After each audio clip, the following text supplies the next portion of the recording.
અમદાવાદના સોલા વિસ્તારમાં science city road પર પાર્ક થયેલ ટાટા હેરિયર ગાડીમાંથી એક વ્યક્તિની લાશ મળી આવી છે।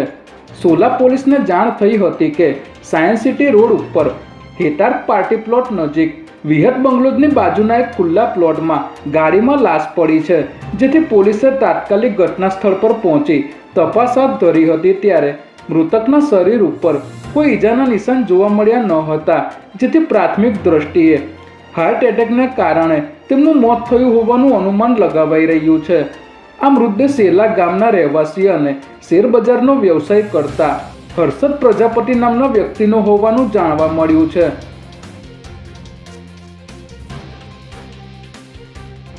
નિકોલમાં 15 વર્ષીય સગીરાને પ્રેમજાળમાં ફસાવી દુષ્કર્મ કરવાના આરોપમાં વિધર્મી યુવક વકીલ ખાન પઠાણ સામે ગુનો દાખલ કરવામાં આવ્યો છે।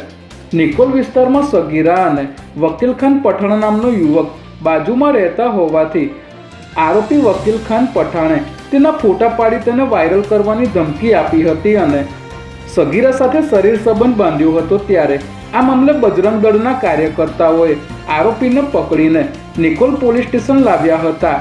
આ ઘટનાને લઈને બજરંગ દળના 100થી પણ વધુ કાર્યકર્તાઓએ નિકોલ પોલીસ સ્ટેશન બહાર જય શ્રી રામના નારા પણ લગાવ્યા હતા।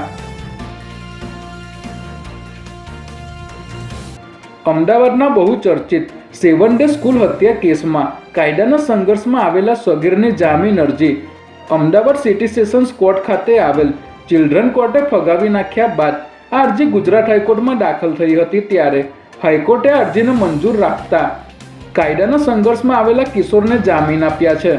રાજ્ય સરકારે ગુનાની ગંભીરતાને ટાંકીને જામીન અરજીનો સખત વિરોધ કર્યો હતો અને મૃતક સગીરની માતાના વકીલે પણ જામીન અરજીનો વિરોધ કર્યો હતો, પરંતુ કિશોરને તેના પિતા દ્વારા 10,000 રૂપિયાનો વ્યક્તિગત બોન્ડ રજૂ કરવાની શરતે જામીન પર મુક્ત કરવામાં આવ્યો છે।